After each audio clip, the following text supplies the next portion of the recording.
ഇപ്പൊ നിൽക്കുന്നത് വിളയൂര് എടപ്പലം മൂർക്കാട് പാലത്തിന്റെ നടുവിലായിട്ട് നമ്മൾ മമ്മദ് ഖാന്റെ ചായക്കട കേട്ടോ. ഇവിടെ ഒരു കിടിലൻ വെറൈറ്റി സമൂസ ഉണ്ട്. നമ്മൾ പല സ്ഥലത്തു നിന്ന് പല സമൂസകൾ കഴിച്ചിട്ടുണ്ട്. ചിക്കൻ സമൂസയും പിന്നെ അതുമാതിരി തന്നെ ബീഫ് സമൂസയും. പക്ഷെ ഇവിടെ ഒരു കിടിലൻ വേറെ വെറൈറ്റി ഒരു സമൂസ ഉണ്ട്. അതാണ് നമ്മളെ എഗ് സമൂസ. ഇപ്പൊ ചിക്കൻ സമൂസയും എഗ് സമൂസയും ബീഫ് സമൂസയും ഒരു രക്ഷയില്ല. അപ്പൊ നമുക്ക് എങ്ങനെ മമ്മദ് ഖാനോട് ചോദിച്ചു നോക്കാം. കമാൻ. മുട്ട സമൂസ, ചൂടുള്ള മുട്ട സമൂസ ഉണ്ടാക്കുക. വന്നോളിട്ടാ വന്നാ നല്ല തിന്നാം. ഇത് 10-30 കൊല്ലം പാരമ്പര്യമുള്ള മമ്മദാക്കാട് ചായക്കട കേട്ടോ. നല്ല ഭക്ഷണം കഴിക്കുക. പുതിയ എണ്ണയിൽ ഇത് പഴയ എണ്ണ, എന്നിട്ട് തന്നെ തുള്ളി ഉണ്ടാവില്ല. ഏത് ലാബിൽ കൊണ്ടുപോയി പരിശോധിച്ചാലും നിങ്ങൾക്ക് നോക്കാം. ഒരു ഹാഫ് എഗ് തന്നെ ഫില്ലായിട്ട് നല്ല മസാല ഒക്കെ ആയിട്ടുള്ള ഒരു കിടിലൻ സമൂസ തന്നെയാണ് ഇവിടുത്തെ എഗ് സമൂസ.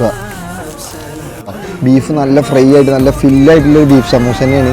10 രൂപക്കാണ് നമ്മൾ എഗ് സമൂസ പരിപാടി കൊടുക്കുന്നത്. അതുകൂടാതെ തന്നെ ചിക്കൻ സമൂസയാണ്